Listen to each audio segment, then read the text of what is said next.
Yan, okay. So mapagpalang araw sa atin lahat, mga ka-farmers, lahat ng ating mga viewers. Dito tayo ngayon sa Eden Hot Spring.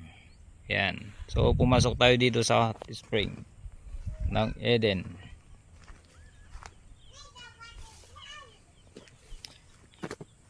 Yan, so dito sa Eden Hot Spring, yan, meron din tayong mga cottage dito, kaso lang isa. Yan. And then meron tayong mga gulayan.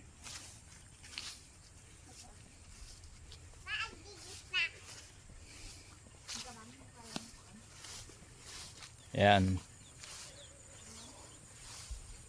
Pwede tayong mamasyal dito sa Eden Hot Spring. Yan, ito yung hot spring ng Eden. Ay, baka may palob. Aguri ka. Yan. Kumukulong tubig dito sa Eden. Yan o. Yan, dito tayo maligo ngayon. Yan, so wala tayong entrance fee dito, free para sa atin. Yan.